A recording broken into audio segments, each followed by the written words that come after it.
بسم اللہ الرحمن الرحیم۔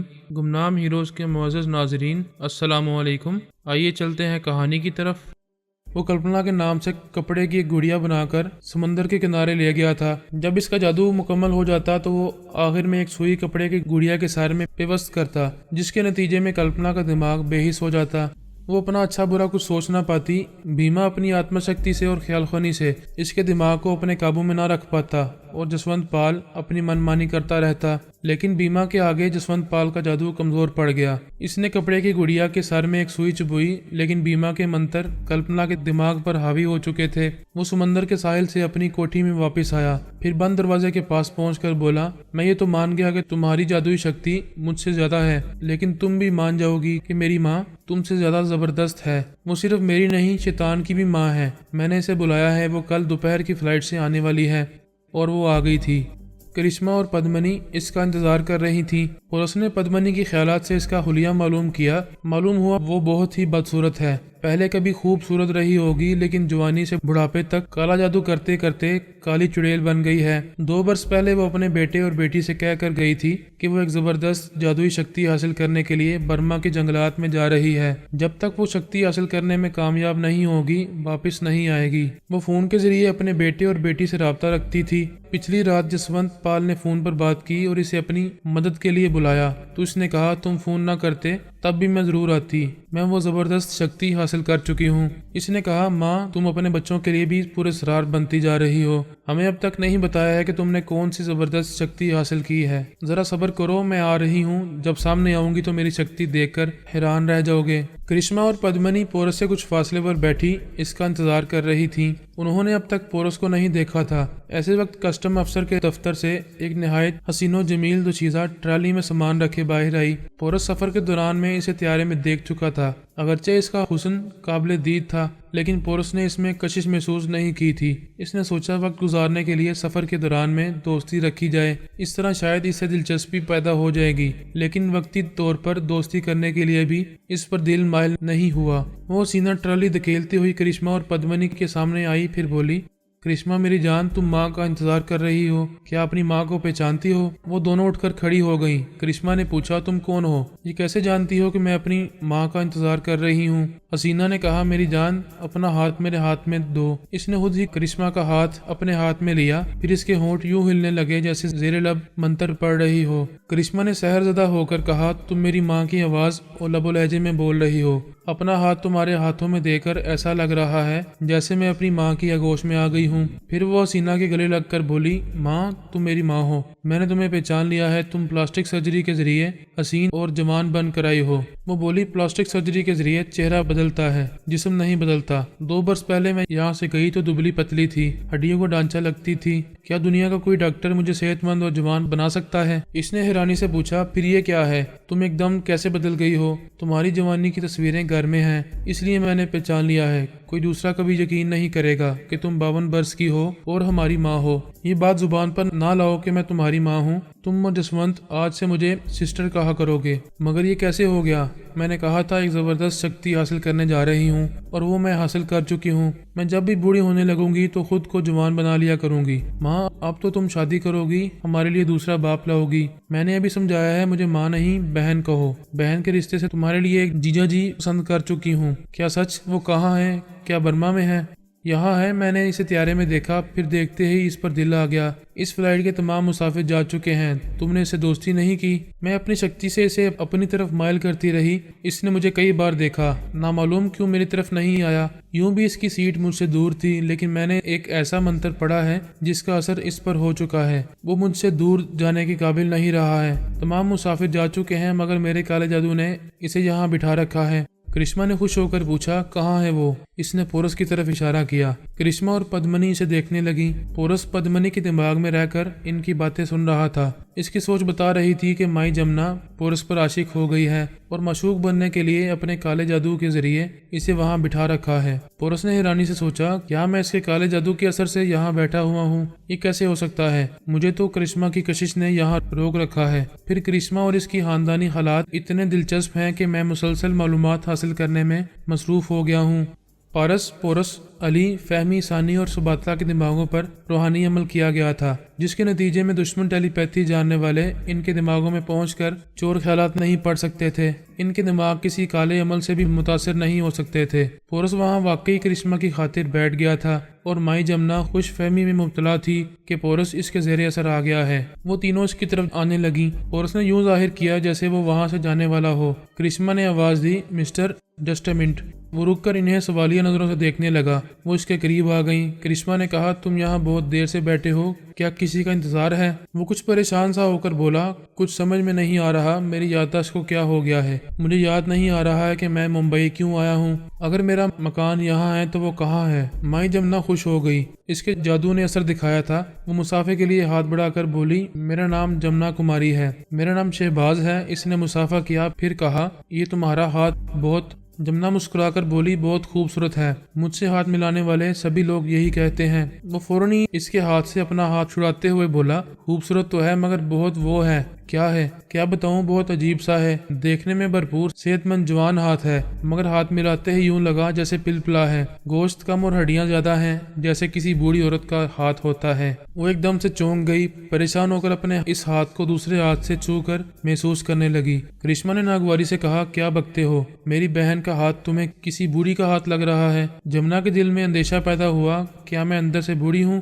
مگر میرا ہاتھ مجھے پلپلا نہیں لگ رہا۔ وہ بھی ناگواری سے بولی، مسٹر شہباز، کیا تم پاگل ہو؟ جوان ہاتھ کو بوڑھا کہہ رہے ہو؟ کرشمہ نے کہا، سسٹر، یہ سچ مچ پاگل ہے۔ اسے تو یہ تک یاد نہیں ہے کہ اس شہر میں کہیں اس کا مکان ہے یا نہیں۔ اور اس نے کہا، تم بہنوں کو ناراض نہیں ہونا چاہیے، میں نے جو محسوس کیا ہے وہی کہا ہے۔ مس جمنا، تم کسی دوسرے شخص سے ہاتھ ملا کر معلوم کرو کہ میں نے سچ کہا ہے یا جھوٹ۔ دو افراد باتیں کرتے ہوئے اسی طرف آ رہے تھے۔ جمنا نے ان کی طرف بڑھ کر مخاطب کیا، ایکسکیوز می۔ وہ دونوں رک گئے۔ جمنا نے ان کے قریب جا کر مسافہ کے لیے ہاتھ بڑھاتے ہوئے کہا، آپ لندن کی فلائٹ کا ارائیول ٹائم بتا سکتے ہیں؟ اس نے ہاتھ ملا کر کہا، آگے انفارمیشن بورڈ پر لکھا ہوا ہے۔ اس کی آواز اور لہجہ سنتے ہی پورس اس کے اندر پہنچ گیا۔ اس شخص نے فوراً ہی جمنا کے ہاتھ سے اپنا ہاتھ چھڑاتے ہوئے کہا، یہ تمہارا ہاتھ بہت... جمنا نے پوچھا، بہت کیا؟ بہت عجیب ہے، دیکھنے میں جوان ہاتھ ہے لیکن کسی بوڑھی کے ہاتھ کی طرح پلپلا لگ رہا ہے۔ اس کے ساتھی نے حیرانی سے پوچھا، ٹونی، یہ کیسے ہو سکتا ہے؟ یہ مس جوان اور خوبصورت ہے اور تم اس کے جوان ہاتھ کو بوڑھا کہہ رہے ہو۔ جمنا اپنا ہاتھ اس کی طرف بڑھا کر بولی، پلیز تم میرا ہاتھ تھام کر دیکھو۔ پورس اس کے دماغ میں پہنچ گیا۔ اس نے جمنا کا ہاتھ اپنے دونوں ہاتھوں میں لیا، اسے سہلانے لگا، پھر پریشان ہو کر سوچنے لگا۔ کرشمہ نے پوچھا، میری سسٹر کا ہاتھ کیسا ہے؟ وہ ہاتھ چھوڑ کر بولا، مس، تعجب ہے، تم دیکھنے میں جوان اور چھونے میں بوڑھی لگتی ہو۔ جمنا نے غصے سے کہا، شٹ اپ، بوڑھی ہوگی تمہاری ماں۔ ایک نے کہا، غصہ کیوں دکھاتی ہو؟ گھر جاؤ اور لباس اتار کر دیکھو، اندر سے کچھ ہو، اوپر سے کچھ۔ وہ اپنے ساتھی کا ہاتھ پکڑ کر وہاں سے جانے لگا۔ جمنا نے کرشمہ کو پورس سے ذرا دور لے جا کر کہا، معلوم ہوتا ہے میری اپنی شکتی میں کوئی کمی رہ گئی ہے۔ میں گھر جا کر اپنی شکتی کو پورا کرنے کے لیے عمل کروں گی،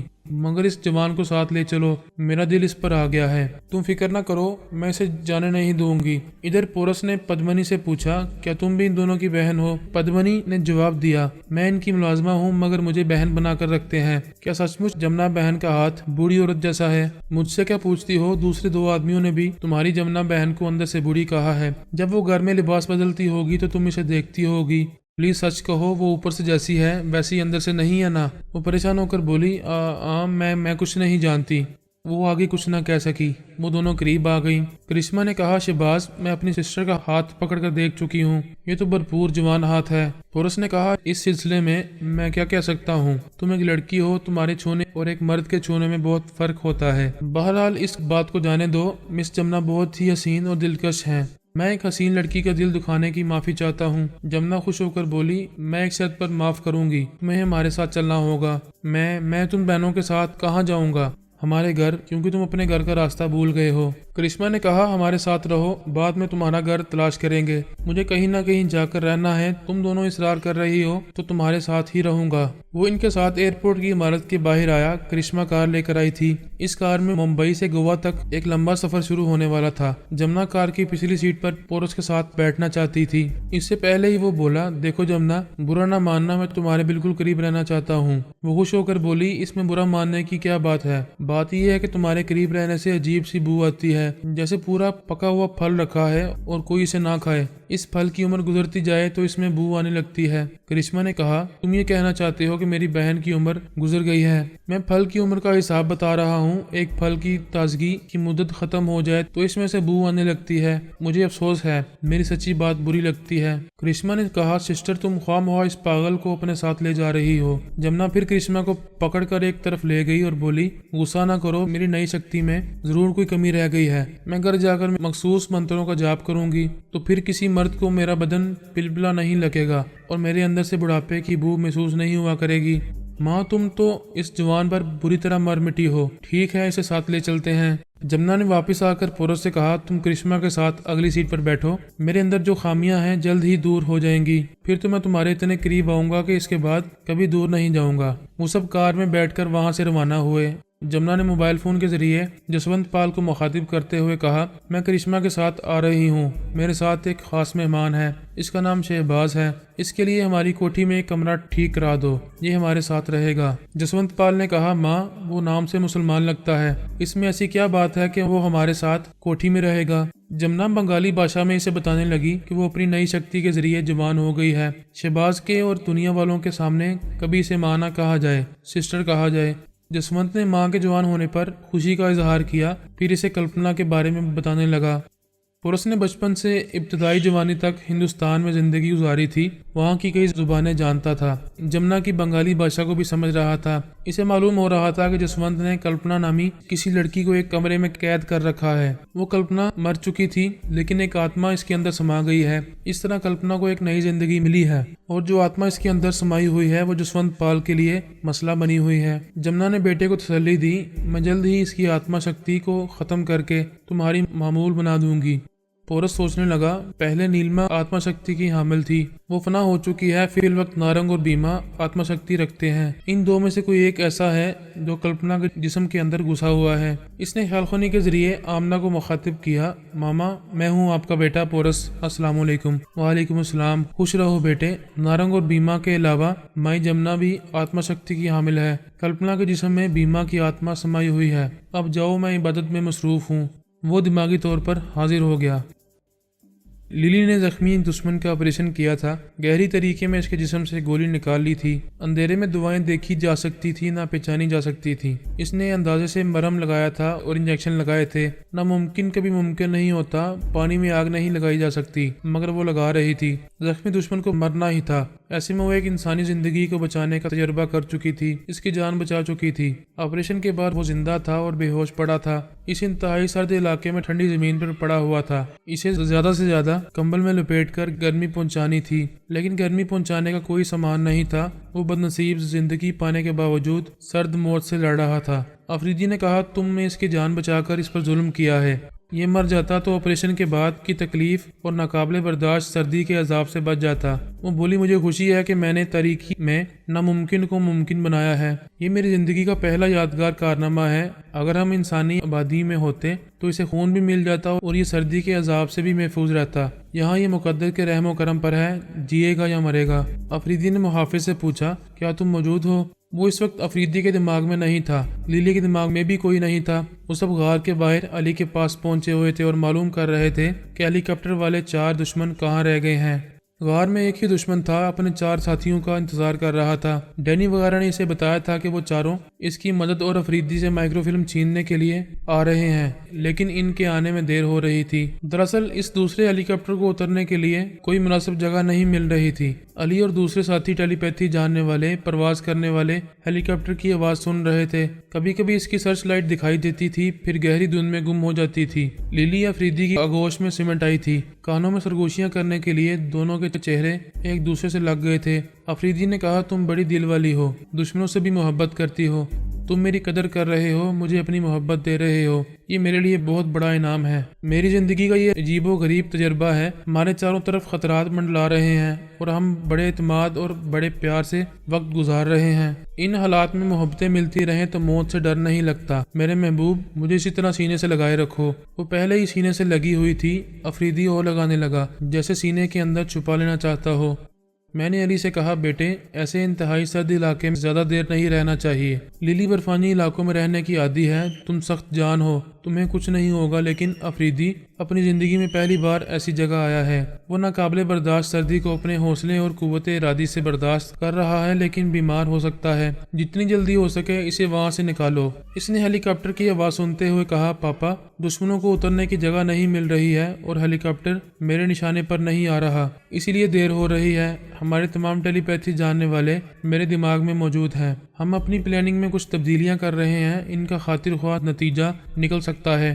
اس وقت علی غار سے تقریباً 200 گز کے فاصلے پر تھا۔ ادھر کی برفانی سطح ٹھوس تھی۔ اس نے نئی پلاننگ کے مطابق اس ٹھوس سطح پر ایک واکنگ سٹک گاڑ دی، اس کے اوپری سرے پر ایک رومال باندھ دیا تھا، پھر دور جا کر ایک چٹان کے پیچھے چھپ گیا۔ اس طرح وہ ہیلی کاپٹر کے پائلٹ کو بتا رہا تھا کہ وہ جگہ ٹھوس ہے اور وہاں ہیلی کاپٹر کو اتارا جا سکتا ہے۔ اس طریقہ کار سے یہ ہوتا کہ ہیلی کاپٹر بحالت مجبوری اترنے آتا، کیونکہ دیر تک پرواز کرتے رہنے سے ایندھن کم ہوتا جا رہا تھا۔ ان کے لیے کہیں اترنا لازمی ہو گیا تھا۔ وہ چٹان کے پیچھے انتظار کرنے لگا۔ تھوڑی دیر بعد سرچ لائٹ کی دھندلی سی روشنی دکھائی دی، گردش کرتے ہوئے پنکھے کی آوازیں قریب آنے لگیں، پھر سرچ لائٹ کی روشنی میں برف میں گاڑی ہوئی سٹک نظر آنے لگی۔ ہیلی کاپٹر وہاں پہنچ کر قدرے بلندی پر ٹھہر گیا۔ پائلٹ سمیت وہ چاروں مسلح فوجی فیصلہ کر رہے تھے کہ وہاں اترنا چاہیے یا نہیں، کیونکہ ان کا مخالف وہاں ضرور کہیں چھپا ہوگا۔ وہ ایک مخالف کا مقابلہ کر سکتے تھے، لیکن ہیلی کاپٹر کے ایندھن میں اب کمی نہیں کرنا چاہتے تھے۔ اس فیصلے کے مطابق ہیلی کاپٹر وہاں اتارا گیا۔ اترنے کے بعد اس کا سلائڈنگ دروازہ نہیں کھلا، کوئی باہر نہیں آیا۔ مصعب اندر بیٹھے باہر کا جائزہ لے رہے تھے۔ 2 سرچ لائٹس دائیں بائیں تھیں، ان کی روشنی کے باوجود گہری دھند میں صرف چند گز کے فاصلے تک نظر آ رہا تھا۔ اس حد تک ان کا مخالف نظر نہیں آ رہا تھا۔ ان سب کو یہ علم تھا کہ غار میں 2 مخالفین ہیں، ایک لیلی اور دوسرا افریدی، اور غار کے باہر صرف ایک مخالف علی ہے۔ وہ ایک مخالف سے ڈر نہیں رہے تھے، احتیاطاً یہ معلوم کرنا چاہتے تھے کہ وہ مخالف کہاں ہو سکتا ہے، کدھر سے آ کر فائر کر سکتا ہے۔ انہیں یہ بھی خیال تھا کہ جب تک وہ ہیلی کاپٹر سے باہر نہیں نکلیں گے وہ فائر نہیں کرے گا۔ یہ ان کا اپنا خیال تھا۔ علی نے اپنے خیال کے مطابق انہیں اترنے پر مجبور کیا تھا۔ یہ سمجھ گیا تھا کہ وہ ایندھن بچانے کی خاطر وہاں ضرور اتریں گے اور اترنے کے بعد فوراً ہی ہیلی کاپٹر سے باہر نہیں نکلیں گے، وہاں کی گہری دھند میں اپنے ایک مخالف کا انتظار کریں گے، لیکن ایک جگہ بیٹھ کر دور تک نہیں دیکھ سکیں گے۔ ان کے برعکس علی چٹان کے پیچھے سے نکل کر ان کی طرف آ رہا تھا۔ جب ہیلی کاپٹر دھندلا سا نظر آنے لگا تو وہ رک گیا۔ اسے ہیلی کاپٹر نظر آ رہا تھا، اس کا مطلب یہ تھا کہ وہ بھی ہیلی کاپٹر والوں کو نظر آ سکتا تھا۔ وہ پیچھے کی طرف آیا۔ اب اگر وہ فائرنگ شروع کرتے تو اس کے لیے انہیں دونوں طرف کے دروازے کھولنے پڑتے۔ اس نے کاندھے سے سب مشین گن اتاری، اسے برف کی سطح پر جما کر کھڑا کیا، پھر ہیلی کاپٹر کے اس حصے کا نشانہ لیا جہاں ایندھن کی ٹینکی ہوتی ہے۔ اس کے بعد اس نے فائرنگ شروع کر دی۔ دشمن پہلے سے الرٹ تھا، انہوں نے دونوں طرف کی سلائڈنگ دروازے کھولے، پھر انتظار کرنے لگے۔ دوبارہ فائرنگ ہونے پر وہ معلوم کر سکتے تھے کہ ان کا دشمن کہاں ہے۔ علی 3 فائر کرنے کے بعد جگہ بدل چکا تھا۔ اس نے ہیلی کاپٹر کے اگلے حصے کی طرف پہنچ کر پائلٹ سیٹ کی طرف 2 فائر کیے۔ پائلٹ بچ گیا مگر سہم گیا۔ اس کے بعد آنے والی ایک کوئی گولی اس کی زندگی چھین سکتی تھی۔ وہ چیخ کر اپنے ساتھیوں سے بولا، وہ تیزی سے جگہ بدل رہا ہے، پہلے پیچھے تھا اب آگے ہے، ہمیں پرواز کرتے ہوئے سرچ لائٹس کے ذریعے اس پر فائرنگ کرنی ہوگی۔ ہیلی کاپٹر برفانی سطح سے بلند ہو گیا، نیچی پرواز کرتا ہوا ایک دائرے میں گھومتا ہوا علی کو تلاش کرنے لگا۔ وہ چٹان کے پیچھے چلا گیا۔ اس کا یہ طریقہ کار سمجھ میں آ گیا کہ پرواز کے دوران وہ نظر نہیں آئے گا، ہیلی کاپٹر کو اتارا جائے گا تو وہ گہری دھند سے فائدہ اٹھا کر چھپ کر فائر کرتا رہے گا۔ انہوں نے اس کی یہ چال سمجھنے کے بعد فیصلہ کیا کہ وہاں دوبارہ ہیلی کاپٹر کو نہیں اتارا جائے گا۔ اب وہ دوسری مناسب جگہ تلاش کرنے کے لیے وہاں سے دور جانے لگے۔ اسی وقت ڈیش بورڈ پر ایندھن کی مقدار بتانے والا میٹر تیزی سے 0 کی طرف جانے لگا۔ وہ تب معلوم ہوا کہ اس ایک مخالف نے پہلے 3 فائر ایندھن کی ٹینکی پر کیے تھے۔ ٹینکی میں 3 جگہ سوراخ ہو گئے تھے، وہ خالی ہوتی جا رہی تھی۔